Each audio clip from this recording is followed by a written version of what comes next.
जय जय रघुवीर समर्थ।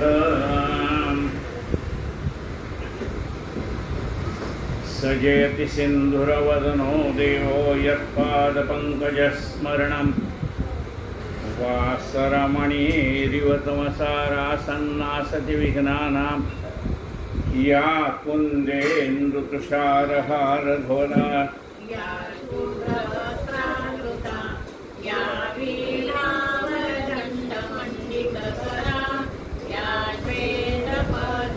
थोडं पलीकडे घ्या ना। हां बस बस। देवै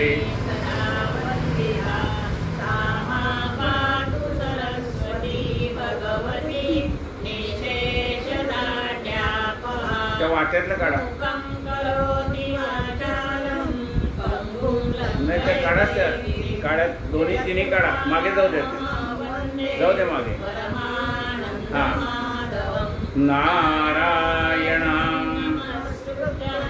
नरं चैव नरोत्तमं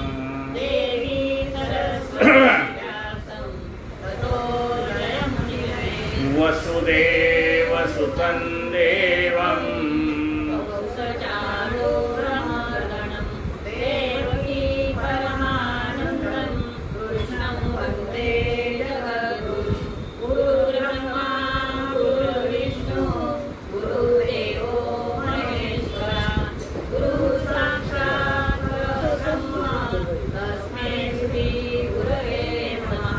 श्रोता वक्ता जय जय।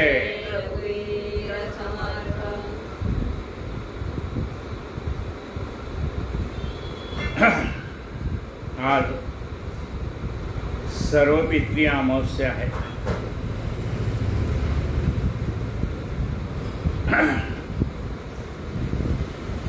आता उद्यापासून दसऱ्यापर्यंत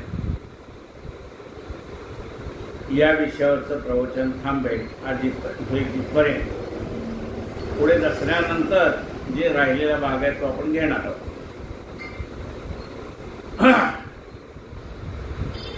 ज्यांना हे आत्माराम आवडला असेल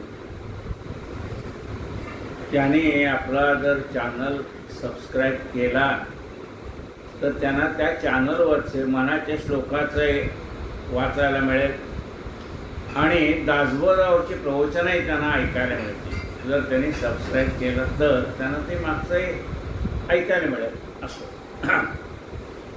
आज सर्वपित्री अमावस्येनिमित्त आपण आपल्या पूर्वजांना वंदन करूया। काय होतं, एखाद्या वेळेला घरातला एखादा मनुष्य चुकीचा वागतो आणि ज्या व्यक्तीला त्रास झालाय ती सगळ्या कुळाला शाप देऊन जाते। मग आपल्याला काय माहिती आपलं कुणी कुणाला त्रास दिलाय आपल्याला तर माहीत नाही आहे, पण तो शाप तर त्या कुणाला भोगणार नाही। त्यावेळेला असं वाटतं ह्या घरात खूप त्रास होतो म्हणून आपण घर बदलतो, पण त्रास बदलत नाही कारण ती भोग काही जात आहेत का? जिथं जाल ते तुमचं पाठलाग करतच येणार आहे। काय नुसतं घर बदलून चालत नाही।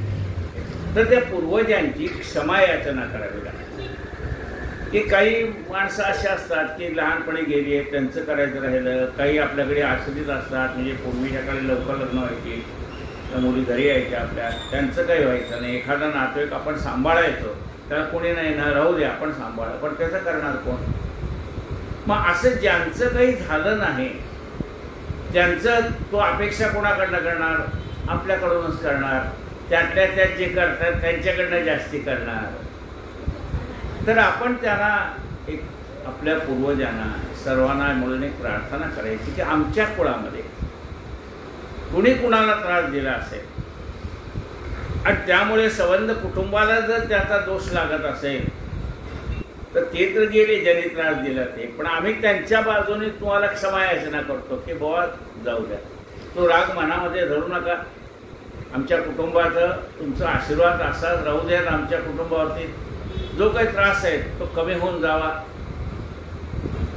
आता ज्या पूर्वजांना उत्तम गती प्राप्त झाली आहे ते तिथून आपल्याला आशीर्वाद देते पण ज्यांना उत्तम गती प्राप्त झालेली नाही ते तर आपलीच वाट पाहणार आहेत ना.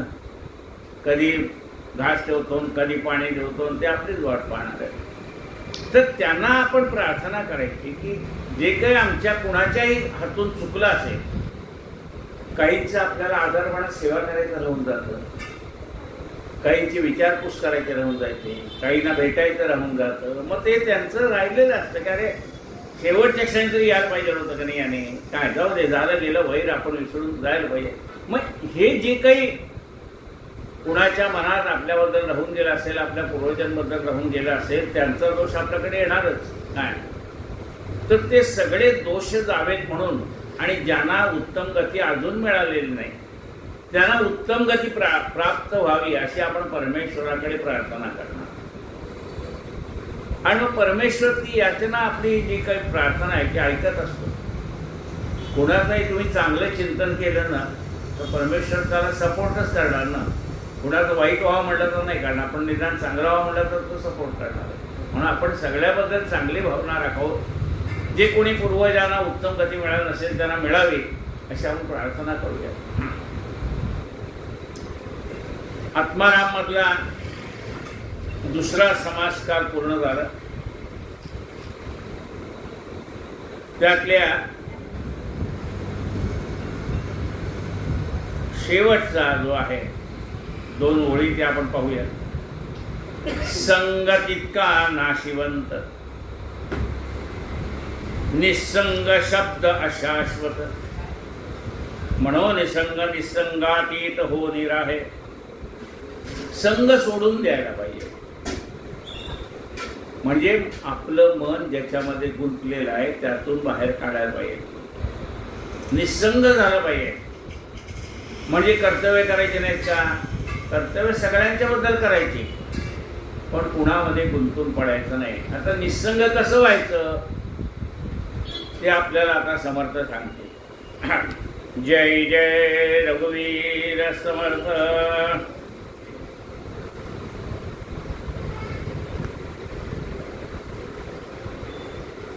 संग तितका नाशिवंत, सांडोनी राहावे निवांत, एकपणाचाही अंत झाल्या समाधान श्रीराम. सगळ्या संघात म्हणजे सगळ्या गोष्टीतनं आपलं मन हळूहळू हळूहळू काढून घ्यायचं. आणि मग कशात एकवटतंय, सगळ्यातनं काढून घेतलं पण आपल्यात एकवटलं की नाही. मग ते आपण सुद्धा आपल्यात गुंतलेलं मनही काढून घ्यायचं. देह जावो अथवा राहो पांडुरंगी धुड व्हावं, आपल्यात गुंतलेले मन काढून घ्यायचं. म्हणजे एकपणाचाही अंत झाला पाहिजे. तो मग आपण गेल्यानंतर कोण राहणार आहे, तोच राहणार आहे ना. तो म्हणतो एक तर मी राहीन नाही तर एक तर तू राह, आपल्याला तो पाहिजे. आपण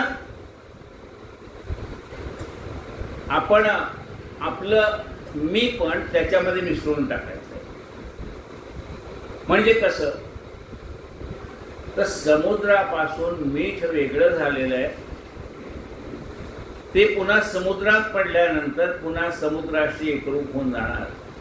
तसं आपण त्या शिवापासून हा जीव वेगळा झालेला आहे, तो पुन्हा शिवामध्ये मिसळल्यानंतर शिवच होणार आहे. जोपर्यंत तो जीव म्हणून आहे तोपर्यंत सगळे दुःख आहे.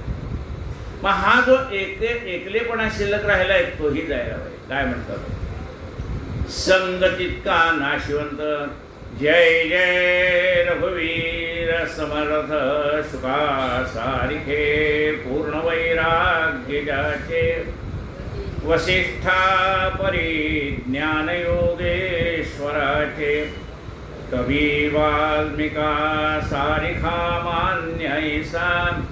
नमस्कार माझा सद्गुरु रामदासा. जय जय रघुवीर समर्थ. आजच्या कथेला सुरुवात झाली. तिसरा समास आहे ब्रह्मनिरूपण, या समासाचं नाव आहे. संग तितका नाशिवंत, सांडोनी राहावे निवांत, एकपणाचाही अंत झाल्या समाधान श्रीराम. आपल्याला मुळात काय माहिती का, निवांतच राहता येईल. म्हणजे सारखं मन इकडे इकडे कुठेतरी जाणार असतं, कारण मन हे चंचल आहे. ते स्थिर झाल्याशिवाय निवांतपणा कसा येतो.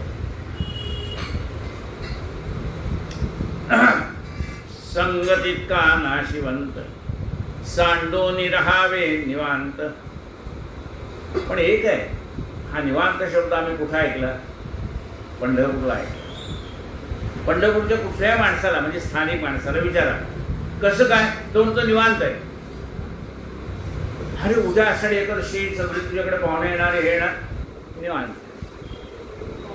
हा निवांत का राहू शकतो?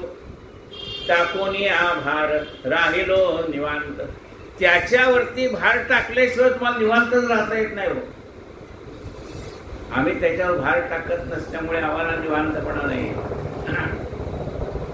संगतितका नाशिवंत सांडोनी रहावे निवांत. एकपणाचाही अंत झालिया समाधान श्रीराम. एकपणाचा उमस काढिता त्रिपुटी सावकाश होत आहे म्हणून द्यास एकपणाचा नसे श्रीराम. ही त्रिपुटी जायला पाहिजे. त्रिपुटी म्हणजे काय? आपल्याकडे तामसपणा आहे, अशी त्याला शिक्षा केली, 2 रट्टे मारले नाही, झाला आता सरळ झाला. हा काय तामसपणा आहे? मला हे पाहिजे, ते पाहिजे, ते पाहिजे, राजसपणा आहे. मी पूजा करतो, मी गरणी घासतो, मी झाडून काढतो, मी सत्रच्या टाकतो, मी कुर्त्या करतो, सात्विकपणा आहे. पण ह्या तामसिकपणाच्याही पलीकडे जायला पाहिजे, राजसिकपणाच्याही पलीकडे जायला पाहिजे, सात्विकपणाच्याही पलीकडे जायला पाहिजे. मग असं ह्या त्रिपुटीच्या पलीकडे गेलात की त्याच्याशी एक रूप होता येईल. कारण तो ह्या तिन्हीच्या पलीकडे येते नाही. सत्वरच्या तमाच्या पलीकडे, आपणही सत्वरच्या तमाच्या पलीकडे गेल्याशिवाय त्याची गाठ कशी पडायची? तो मी आत्मा ऐसा हेतू हे नाशिवंत टाकी तू. उन्मनी अवस्थेचा प्रांत होते स्वरूप तुझे श्रीराम. काय लक्षात ठेव? म्हणजे ते काय सांगितलंय? नाशिवंत सोडून दे असं म्हटलं ना. मग शिष्याचा काय प्रश्न आहे? मी नाशिवंत काय टाकू? बरोबर आहे ना. काल प्रश्न विचारला त्याने, ते म्हणता नाशिवंत टाका. मग मी काय नाशिवंत टाकू? मग समर्थ आता सांगतायत ना त्याला, बघा तो मी आत्मा ऐसा हेतू म्हणाले. नाशिवंत काय ते तुझं तू पहा. जेवढं आकाराला आलेलं आहे, जेवढं दिसतं भासतं तेवढं सगळं नाशिवंत आहे. दिसे भासते ते सारे विश्व नाशिवंत. या नाशिवंताचा त्याग कर. मग कशाचा आश्रय करू? म्हणाले जे चिरंतन राहणार आहे त्याचा आश्रय कर. बाकी सगळं काय? मी तुला काय द्यायला सांगितलंय? नाशिवंत तेवढं मला दे, जे अशाश्वत आहे ते मला दे, जे तुझ्या बरोबर नेता येणार नाही ते मला दे, असं मी तुला सांगितलं का नाही? हे नाशिवंतच इतकी जाण माया. जे जे दिसते आणि वाचते ते ते नाशिवंत. मग त्या नाशिवंताचा त्याग कर. आणि जे दिसत नाही भासत नाही पण आहे असं काय आहे? आत्मा आहे. तो दिसतो का? भासतो का? एक्सरे काढला तरी आपला आत्मा दिसतोय का? नाही दिसत. बर त्याला कुठला आकार आहे का? नाही. आकार नाही, उकार नाही, मकार नाही, काही नाही. पण तो शाश्वत आहे. सदा संचला येतना जात काही, तो कुठं जात नाही येत नाही, सदैव आहे. मग असा जो निर्गुण निराकार आहे आणि जो सदैव आहे, जो शस्त्राने छेदला जात नाही, अग्नीने जाळला जात नाही, पावसाने भिजवला जात नाही, वाऱ्याने वाळला जात नाही, असा जो आहे तो आत्मा आहे.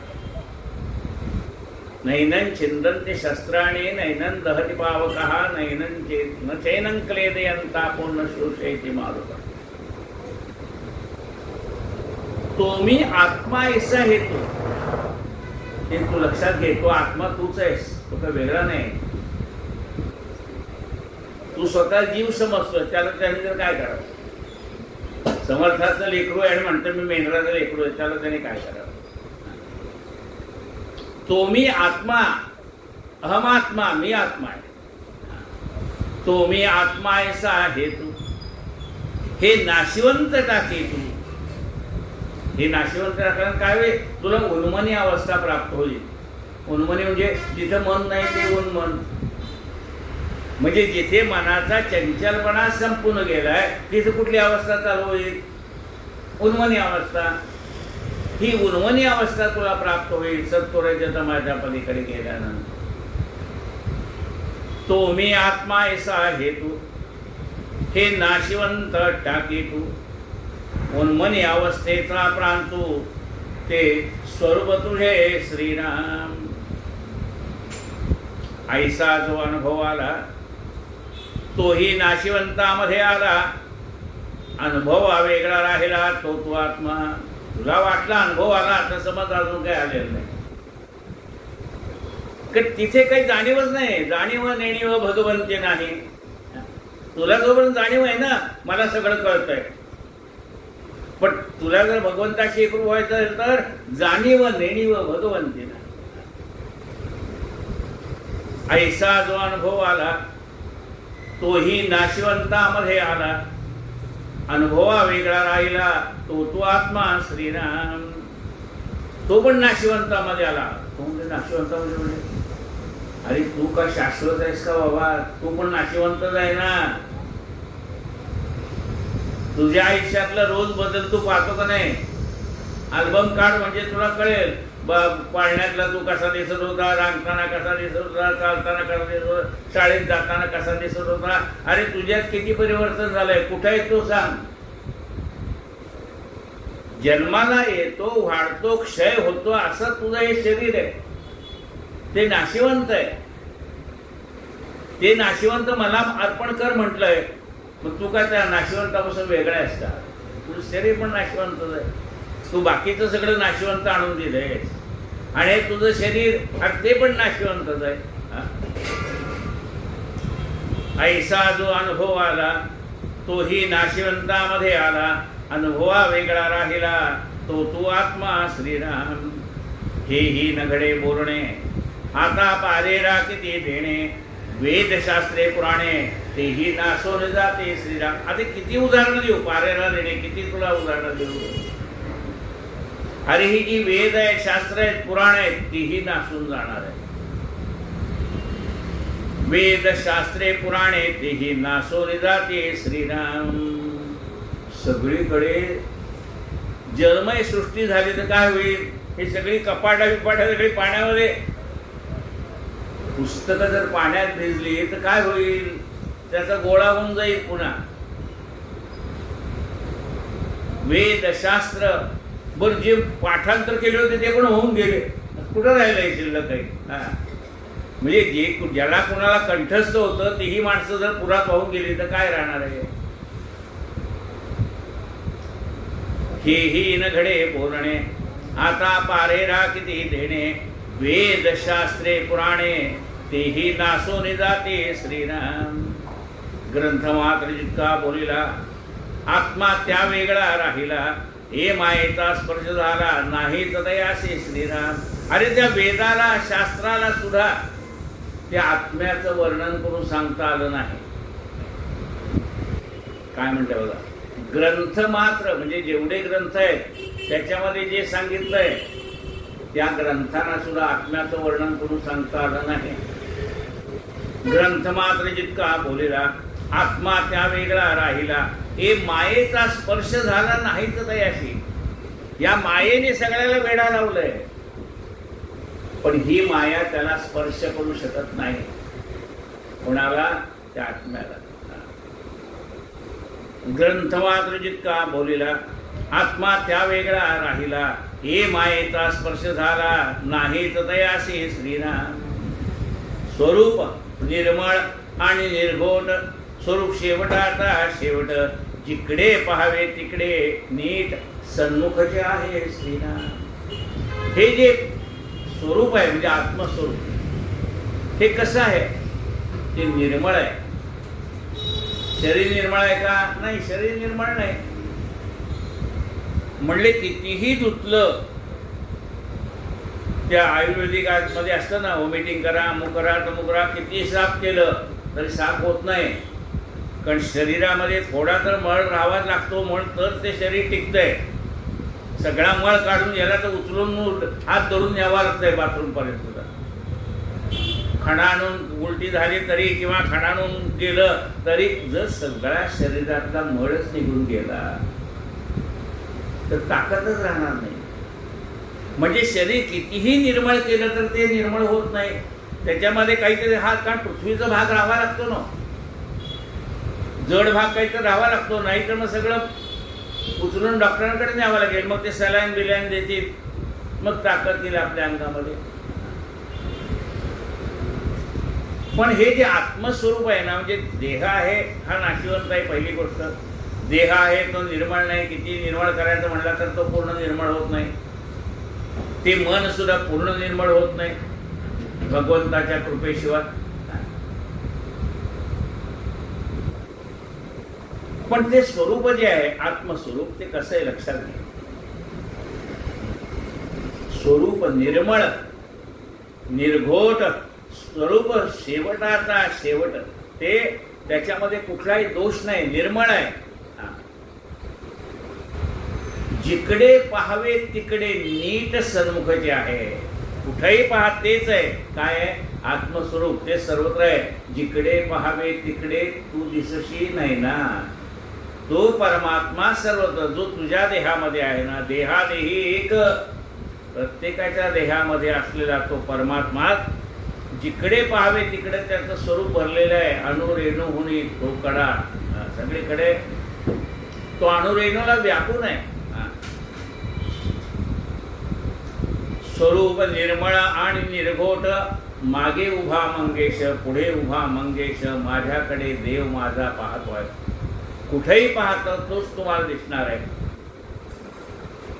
स्वरूप निर्मळ आणि निर्घोट, स्वरूप शेवटाचा शेवट, जिकडे पाहावे तिकडे नीट सन्मुख जे आहे श्रीराम.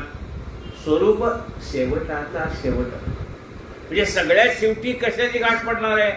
आत्मस्वरूपाची गाठ पडणार आहे. म्हणून म्हणले त्याच्या मुक्कामाला जाऊन पोहोचायचं आहे. मग काही शेवटाचा शेवट आहे तो. जे बहुत दुरीच्या दुरी, जे निकटची जवळी अंतरी, दुरी आणि अभ्यंतरी संदेहची नाही. श्रीराम पाहायला गेलं तर खूप लांब आहे. खूप लांब आहे म्हणजे काय? हे शरीर कशाने बनलंय, त्याची तत्व किती आहेत, काय आहेत, मग हे पृथ्वी कशाने निर्माण झाली, पाणी कशाने निर्माण झाले, असं खोलात जायचं म्हटलं तर लांबच्या लांब आहे. म्हणायला गेला तर लांबच्या लांब आहे आणि बघायला गेलं तर जवळच्या जवळ आहे. हृदयस्थ झाला नारायण प्रेरणा केली. हृदयेत तिष्ठते अर्जुन. अर्जुना मी तुझ्या हृदयातच आहे. माऊलीने याच्यावर फार सुंदर उदाहरण दिलंय ज्ञानेश्वरीमध्ये. पाहे दुग्ध पवित्र आणि गोड. म्हणजे दूध किती आहे? पवित्र आहे का नाही? गोड आहे का नाही? आहे. पाहे दुग्ध पवित्र आणि गोड कुठं आहे? गाईच्या कासेमध्ये. गाईचं दूध पवित्र आहे, दुग्ध पवित्र आहे आणि गोड आहे. कुठं आहे? गाईच्या कासेत आहे. पाहे पा दुग्ध पवित्र आणि गोड, पासी त्वचेची या पदराड. त्याच्यावरती काय? त्वचा आहे आणि आतमध्ये दूध आहे. पण त्या कासेवर बसलेलं गोचीड फक्त त्या त्वचेमधलं रक्तच प्राशन करतंय, आतलं दूध प्राशन करत नाही. पाहे पा दुग्ध पवित्र आणि गोड, पासी त्वचेची या पदरा आड, ते सोडून या गोचिड अशुद्ध काय न ठेवती. तैसा हृदयामध्ये मी रामो, असता सकल सुखांचा आरामो, आणि भ्रांतासे कामो विषयावरी. तसा मी सगळ्या सुखाचा आराम असणारा परमात्मा मी तुझ्या हृदयात बसतोय. पण तुझं लक्ष त्या वरच्या देहाकडे. याला पाहिलं की मनामध्ये विषय वासना निर्माण होते. काय म्हणले बघा, तैसा तुझ्यामध्ये मी रामू, असता सकल सुखांचा रामू, आणि भ्रांतासी कामू विषयावरी. आणि भ्रांत माणसं त्याच्यामध्ये विषय शोधायला लागतात.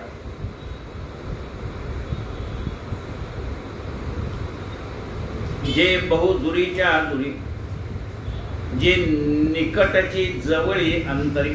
जवळ आहे आणि अंतरात आहे. देव जवळी जवळी अंतरी, भेटी नाही जन्मवरी. आता जायतो. जे बहुदुरीच्या दुरी, जे निकटची जवळी अंतरी.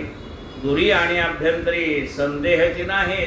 दूर आहे तोही परमात्माचा आहे, आत बसलाय तोही परमात्माचा आहे.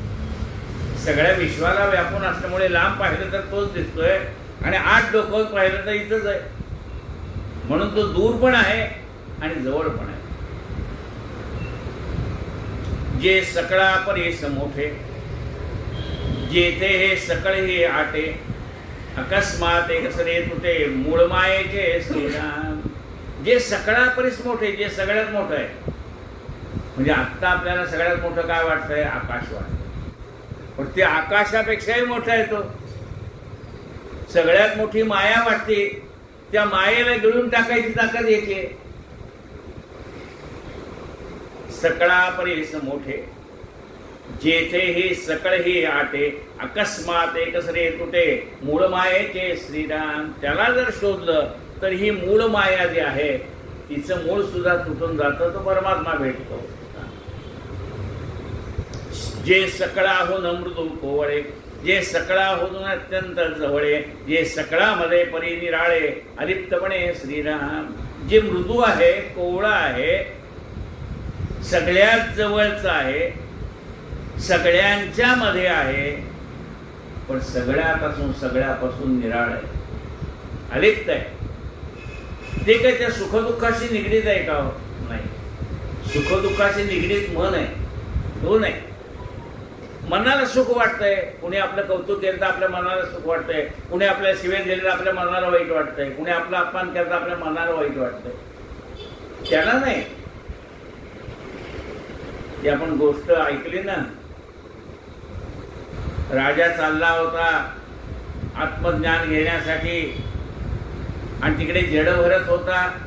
त्या जड भरताने खांद्यावर पालखी घेतली आणि निघाला. पालखीवाला आजारी पडला होता. जड भरता विचार तू घेतो का?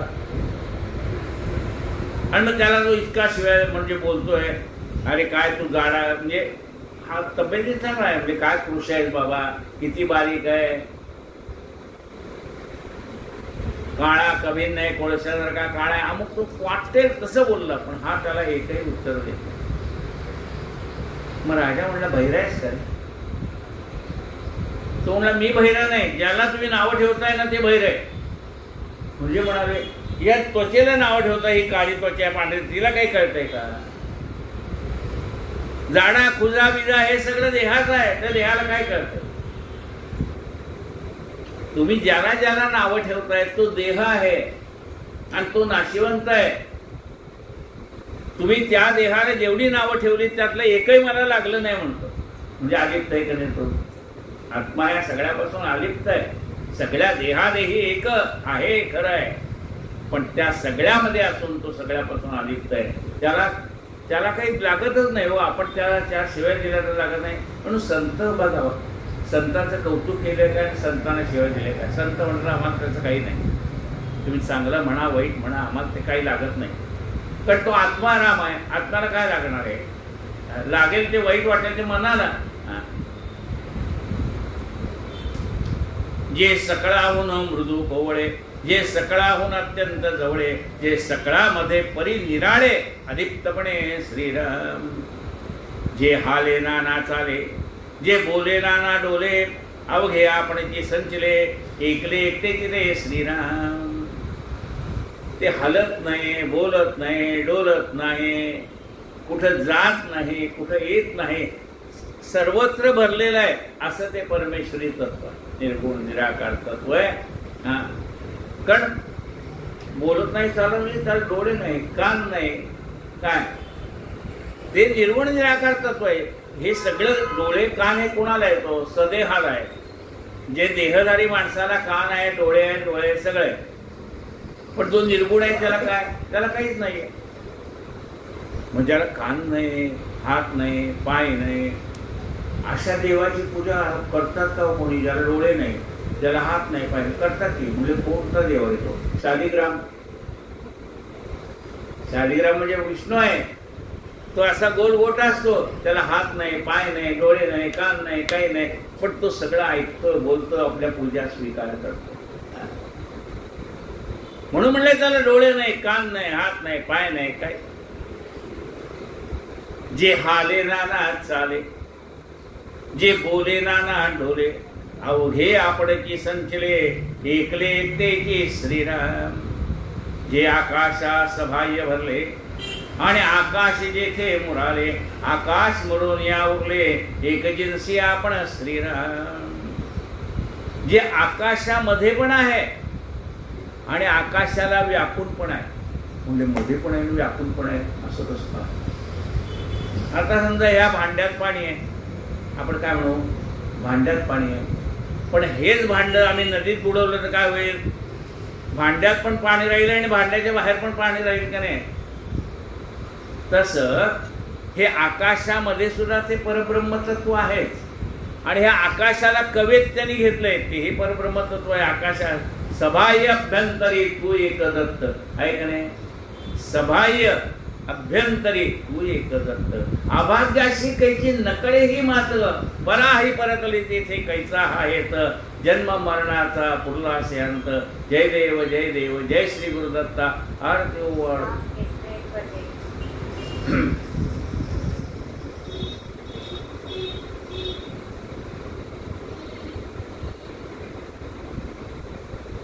जे आकाश बाह्य भरले आणि आकाश जेथे मुराले, आकाश मुरोनिया उरले, एक जिन्सी आपण श्रीराम. आकाशामध्ये आहे, आकाशाला व्यापून आहे.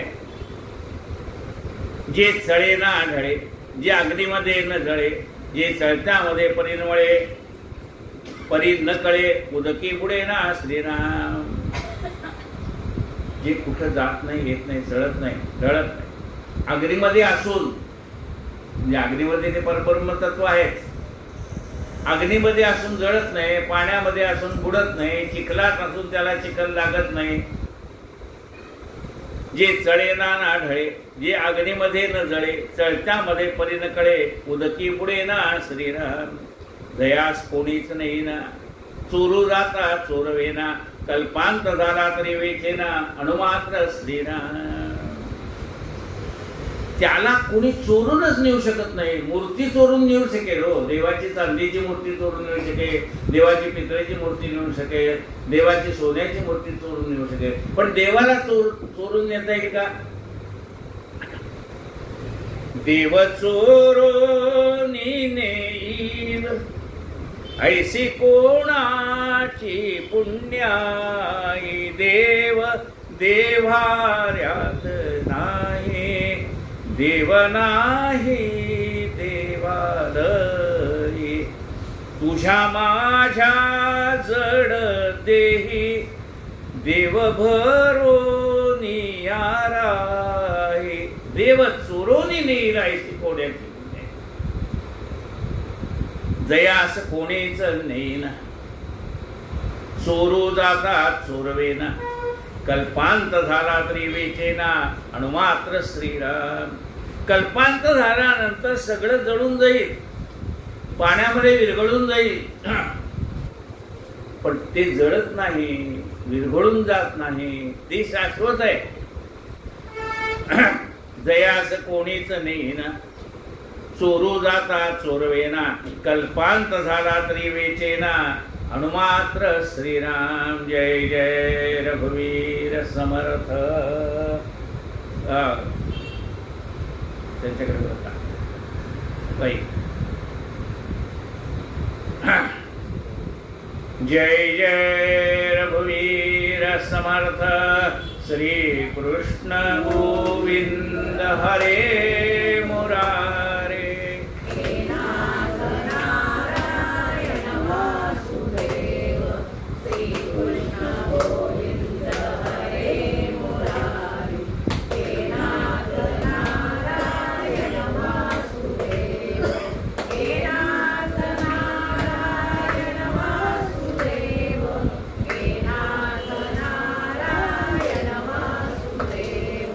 श्री कृष्ण गोविंद हरे मुरारे,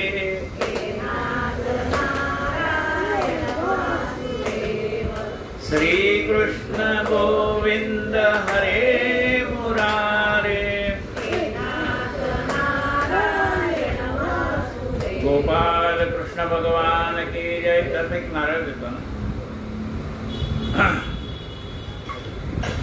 जयास कोणीच नेईना, चोरू जाता चोरवेना, कल्पांत झाला तरी वेचेना, अनुमात्र श्रीराम। त्यातलं थोडंही काही कमी होत नाही। बाकी सगळं मोठमोठ्या बिल्डिंग आहेत त्या पाण्यामध्ये विरून जाते। आपण बघतो का नाही टीव्हीवरती, अख्ख्याच्या अख्ख्या बिल्डिंग जातात, गाड्याच्या गाड्या निघून जातात। हे बाकी मोठं जे जे आकाराला आलंय ते ते नाश पावतं, पण याच्यातलं अणुमात्र सुद्धा कमी होत नाही। जयास कोणीच नेईना, चोरू जाता चोरवेना, कल्पांत झाला तरी वेचेना, अणुमात्र श्रीराम। कल्पांत झाला तर सगळी सृष्टी नाहीशी होते, जे जे दिसतंय ते ते नाहीसं होऊन जातं, पण यातलं कणभर सुद्धा काही कमी होत नाही। जे ज्ञानचक्षी लक्षिले नवचे, जेथे आकार भस्मोने जाय, सांगितले ते साकारे होय, म्हणून सांगणे न घडे श्रीराम। जे ज्ञानचक्षी नव जाय, म्हणजे ज्ञानदृष्टीने पाहायला गेलं तरी ते दिसत नाही, अनुभवाला येतं पण वर्णन करून सांगता येत नाही। जे ज्ञानचक्षी लक्षिले नवचे नव जाये, जेथे आकार भस्मोने जाय। त्याला कुठला आकार नाही, पण बाकी त्याला दाखवायला जायचं म्हणजे आकार पाहिजे का नाही? त्याला आकारच नाही, काय दाखवणार तुम्हाला? एखादी वस्तू असेल, हे भांड आहे तर तुम्हाला दाखवता येईल, आकार आहे, वजन आहे। जे ज्ञानचक्षी लक्षिले नव जाय, जेथे आकार भस्म होणे जाय, सांगितले ते साकार होय, म्हणून सांगणे न घडेच ना। जर काही मी तुम्हाला सांगायला जाईल तर ते आकारात येईल, आणि हे निराकार आहे, त्यामुळे त्याचं वर्णन करूनही सांगता येत नाही, दाखवता येत नाही, उचलून दाखवता येत नाही, अमुक ठिकाणी आहे म्हणून सांगता येत नाही। जसं राम वनवासाला चालले होते, अगस्त्य ऋषींचा आश्रम होता, त्या अगस्त्य ऋषींच्या आश्रमामध्ये राम लक्ष्मण सीतामाई गेले, आणि मग लोपामुद्रा अगस्त्याची पत्नी, तिने त्या सगळ्या स्त्री वृंदामध्ये सीतामाई बसलेल्या आहेत, आणि मग त्याबरोबर रामाचा लक्ष्मणाचा वेश सुद्धा तपस्वी न तापसे वेश, त्यामुळे बस तिथे बसले सगळे ऋषीमुनी तपस्वी, त्यांचा आणि यांचा वेश सारखा। मग त्या सगळ्या जणी विचारतात रुक्मिणीला, सीतेला, की यातला राम कोण आहे? उजवीकडून पाहिला का, डावीकडून पाहिला का, मधला का, इकडचा का तिकडचा, असं बोट दाखवत दाखवत दाखवत आले। जेव्हा रामाकडे बोट आलं त्यावेळेला आधी किती मुंडी हरत होती, हा नाही हा नाही हा नाही करत, रामाकडे आल्यानंतर ती स्तब्ध राहिली, म्हणजे दाखवता येत नाही, बोटाने दाखवता येईल का इथे आहे याचा अर्थ जगात कुठे नाही असं होईल, राम सर्वत्र भरलेला आहे। त्यामुळे अमुक ठिकाणी आहे असं जर मी म्हणेन तर जगात कुठं नाही, तो फक्त ह्या देहातच आहे असं त्याचा अर्थ होईल, म्हणून ती गप्प बसली, सांगत नाही।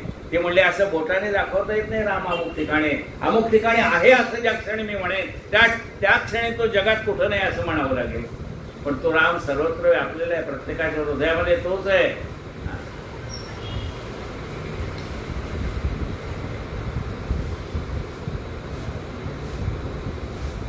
जे ज्ञानचक्षी लक्षिले नवचे नव जाय, जेथे आकार भस्मोने जाय, सांगितले ते साकार होय, म्हणून सांगणे नगडे। ज्याचं ज्याचं वर्णन करून सांगावं, ते फक्त वर्णन साकाराचंच करता येतंय, निराकाराचं वर्णन करून सांगता येत नाही। म्हणजे निराकाराचं वर्णन करून सांगता येत नाही म्हणजे काय? बाकी सगळे सांगता येईल ना, जिलबी चांगली होती, गोड होते, लाडू चांगले झाले होते, अमुक आहे तमुक आहे, सगळं वर्णन करून सांगता येईल, पण भूक लागली हे कसं सांगता येईल वर्ण करून? तेवढी कशी लागली सांग नाही का? ते भूक ही निर्गुण आहे हो. पदार्थ सगुण आहेत, ते खाल्ल्यानंतर पोट भरे, पण भूक किती लागली कुठं लागली दाखव म्हणत तर सांगता येत नाही. पोळ्यात का म्हणले पोटात कावळे ओरडा लागले, कुठे बघू म्हणले तर दाखवता येईल का? नाही. भूक लागली का सांगता येईल?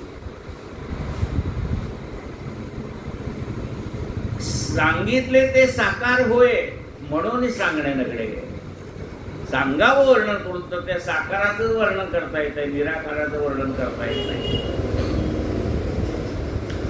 ऐसे जरी न बोलावे तरी म्या काय करावे, न बोलता कळावे तुझं कैसे श्रीनाम.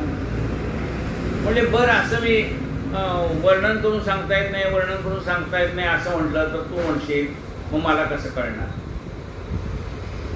कारण मला सारखी सवय काय आहे, कोणीतरी वर्णन करून सांगावं मी ते ऐकावं अशी सवय. कोण म्हणतंय? शिष्य. आणि तुम्ही तर म्हणता शब्दात सांगता येत नाही, मग मला कळणार कसं? बघा,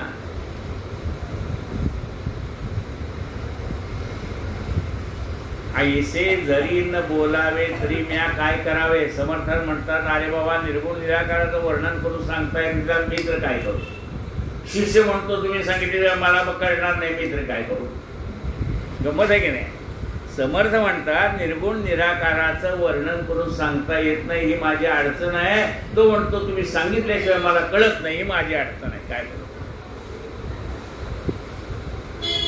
ऐसे जरी न बोलावे तरी म्या काय करावे. समर्थ म्हणतात न बोलता कळावे तुझं कैसे. बरं मी न बोलता तुला कळणार, मलाही तुझी अडचण कळते. तू जे म्हणतो ना तुम्ही सांगितल्याशिवाय मला कळणार नाही हेही मला कळतंय. सांगावं म्हणा तर सगुणाचं वर्णन होतंय, त्यामुळे माझी पंचायत आहे. म्हणजे बोलूनही दाखवता येत नाही आणि बोलल्याशिवाय तुला कळत नाही, त्याला मी तर काय करू? समर्थ म्हणतात ह्याला कसं समजून सांगू? ऐसे जरी न बोलावे तरी म्या काय करावे, न बोलता कळावे तुझं कैसे. मी जर बोललो नाही तर तुला कळणार तरी कसं? अरे बोलणे तितके व्यर्थ जाते, परी बोलता बोलता अनुभवा येते. अनुभव सोडता ते आपणच होईल. अरे बोलणं व्यर्थ जात, बोलणं व्यर्थ जात. याचा अर्थ बोललेलं शब्द हवेत विरून जातात, पण लक्षात राहतो तो त्याचा अर्थ. शब्द गेले विरून, पण लक्षात काय राहिला? शब्दाचा अर्थ लक्षात राहिला. काय म्हणले बघा, अरे बोलणे तितके व्यर्थ जाते, परी बोलता बोलता अनुभवा येते. पण बोलता बोलता अनुभवाला येतं. मरे एक त्याचा दुधा शोक वाहे. हे बोलणं आहे का नाही? एक मेल्यानंतर दुसरा तोही जाणारच आहे. म्हणजे जो गेलेल्या माणसाचा शोक करतोय, अमुक एक मनुष्य गेला म्हणून, तोही जाणारच आहे. घेतो तर शाश्वत कुठे?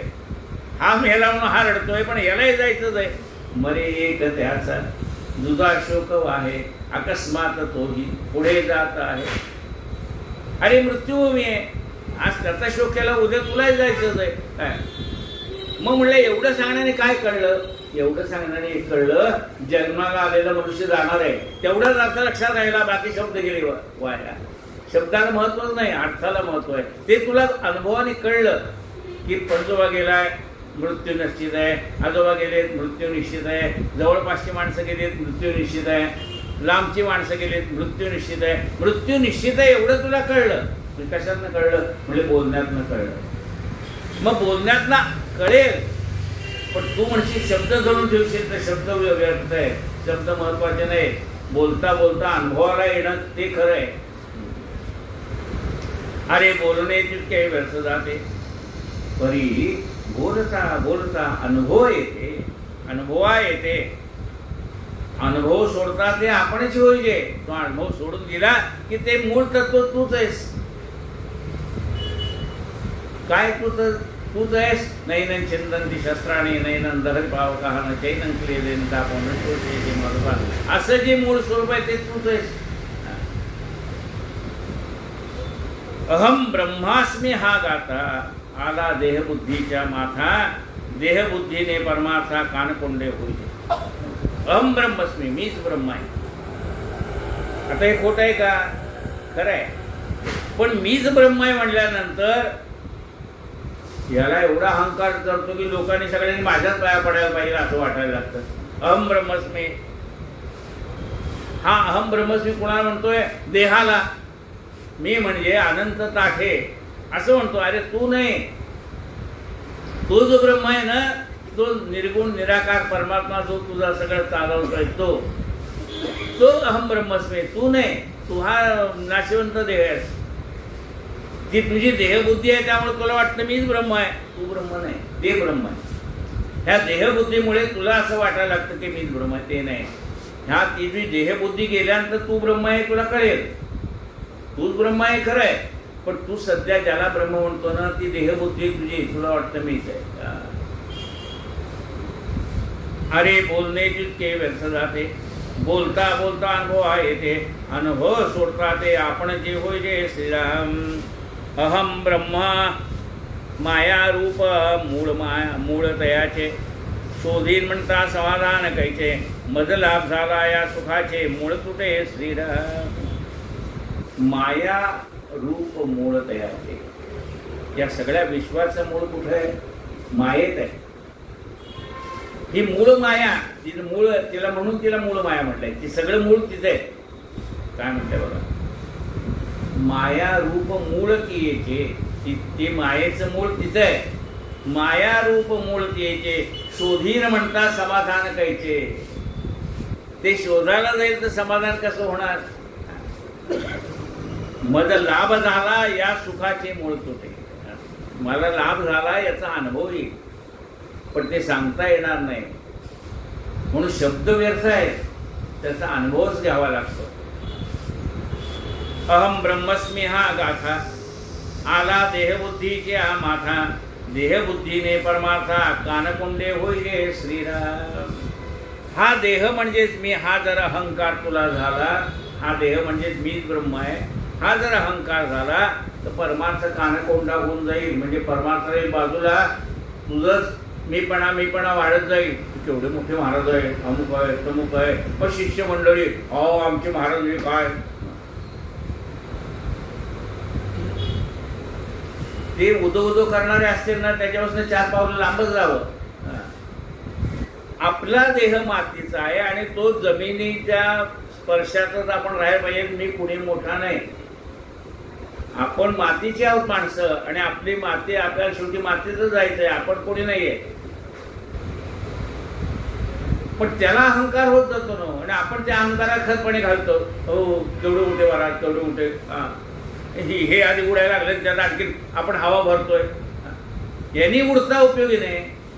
कोणी किती म्हणो, आपण आपले पाय जमिनीशी घट्ट रोवून ठेवावेत.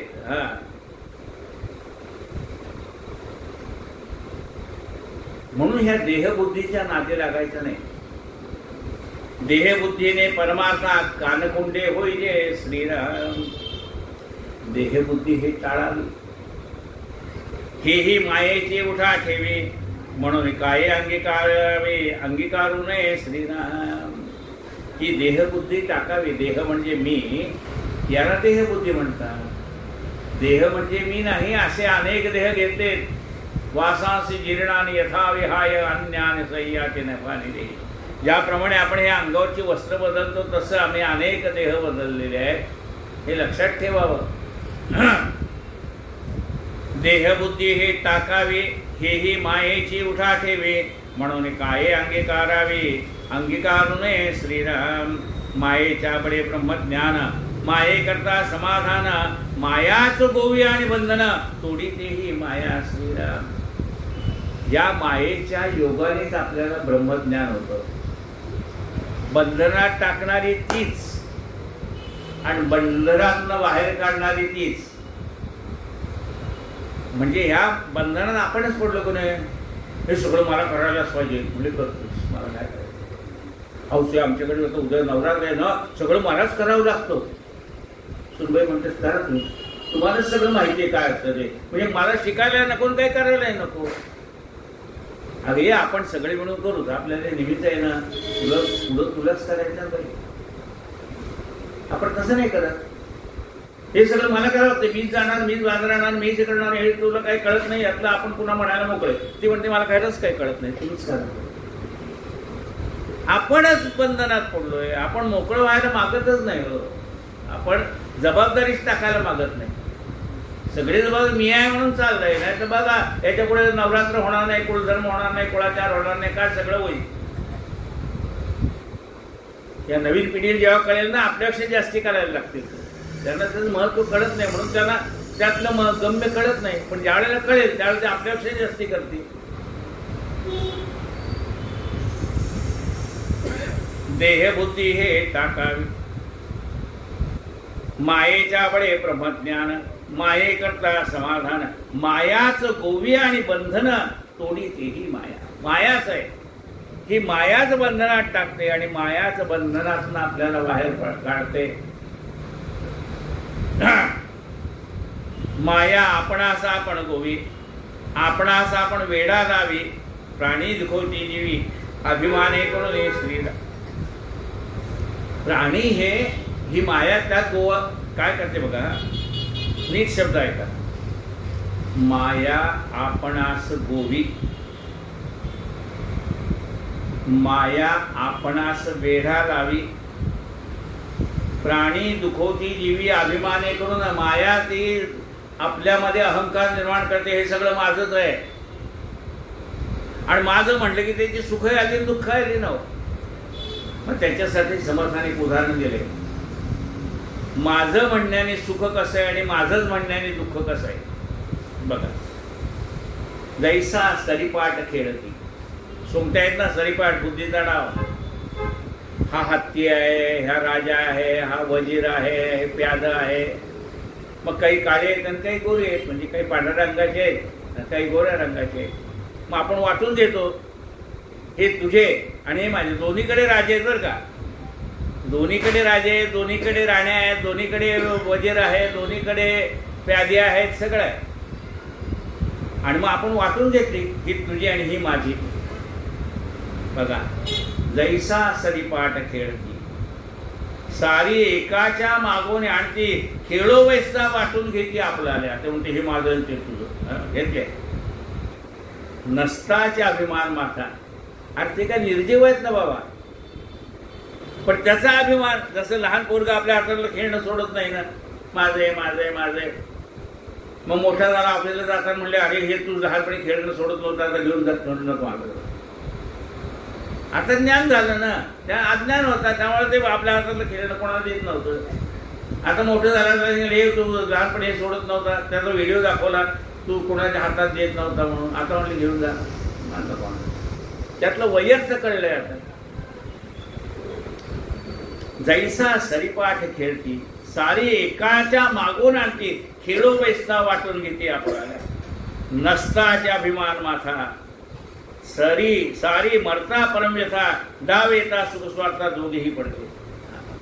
आपण समोरचा डाव जिंकला का आनंद वाटतो, त्याची प्यादी मारली की आपल्याला आनंद होतो, आपली प्यादी मिळ म्हणून त्याला दुःख होतं. वास्तविकता कोणी मेलं नाही, कोणी जिवंत झालेलं नाही, पण ती प्यादी मेली, ते प्याद मेलं, राजा मेला म्हणून दुःख, वजीर मेला म्हणून दुःख. फासे असं दे म्हणती, फासे टाकताना माझ्यासारखं पडलं पाहिजे बरं का, आता 6च पडले पाहिजे, 3च पडले पाहिजे, 2च पडले पाहिजे. फासे असं दे म्हणती. एक ते रणी खाती, क्रोधा पेटल्या घेती, जीव एक एक, जीव एक एकाचा. खोटं बोललास तू, 4 पडले होते तू सांगतोस आहेस म्हणून. नाते वाटत एकमेकाची. पैसा कन्या पुत्र आणि नारी वाटून घेतल्या सारी, अभिमान वाहती श्री देहपांग प्रपंचात. हे सगळी वाटून घेतली. आता जी सून आपली झाली ती पूर्वी कोणाची मुलगी होती का नाही, त्या लग्नाच्या आधी आपल्याला माहित तर होती का ती कोण आहे म्हणून. त्यावेळेस का आपण तिला साडी दिली का काय दिली, दागिने गेले काही नाही. आता आपली आहे, हा मग हे साडी घे, हे तुला दागिना घे, हे तुला घे. आता आपलं वाटून घेतले, ही माझी बायको, ही माझी मुलं आहेत, ही माझी सून आहे, ही माझी नातवंड आहे. मग त्याच्यावर सुख आलं आणि दुःख आलं का? तैशा कन्या पुत्र आणि नारी वाटून घेतल्या सारी अभिमान वाहती श्री देह पांग प्रपंचाचा. मग त्यांना अभिमान होतो की हे माझे. आणि अभिमान आल्यानंतर काय होतं ते आता दसरा झाल्यानंतर ऐकूयात. कायेन वाचा मनसेंद्रियर्वा बुद्ध्यात्मना वा प्रकृती स्वभावात्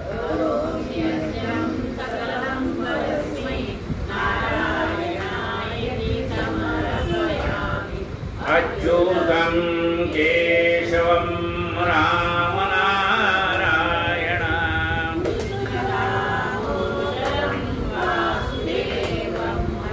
श्रीधरं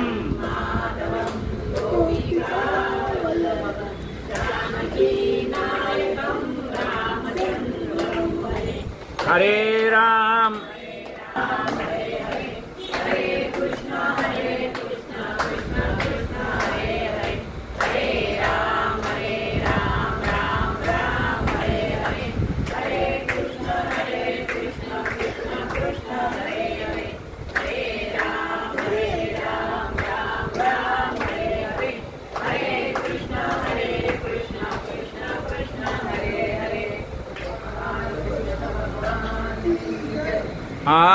पंढरीश प्रभुजी कमलजापदी विठ्ठलाची सेविले चरण विटेवरती सावळी घनश्याममूर्ती गळ्यामध्ये पुष्पहार रुळती फुलेच्या वरी वैजयंती लाजला पंचबाण जासी लाजला पंचबाण जासी असे देवदन कमल समनयन हर परिमाण पावनाची उभी मायनाथाची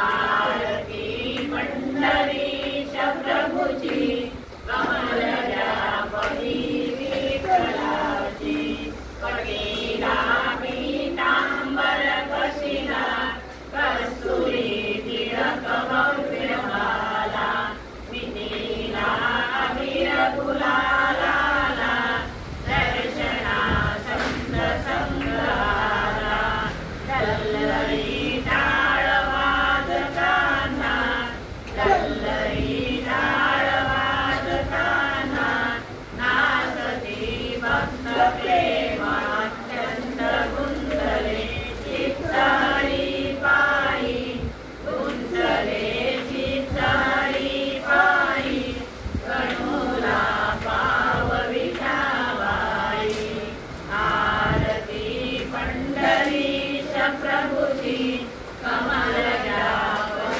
विठ्ठलाची सद्गुरु गजानन महाराज की जय माऊली ज्ञानेश्वर महाराज की जय जगद्गुरु संत तुकाराम महाराज की जय जय जय रघुवीर समर्थ.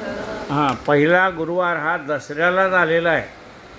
त्यामुळे पहिल्या गुरुवारी पारायण होणार नाहीत, दुसऱ्या गुरुवारी पारायण होतील. एकादशा 2 आल्यानंतर कॅलेंडरवरती ज्याच्यावरती भगवा ध्वज आहे ती एकादशी आपली पंढरपूरची एकादशी असते. त्या दिवशी आपल्याकडे एकादशीचा कार्यक्रम होईल. जय जय रघुवीर.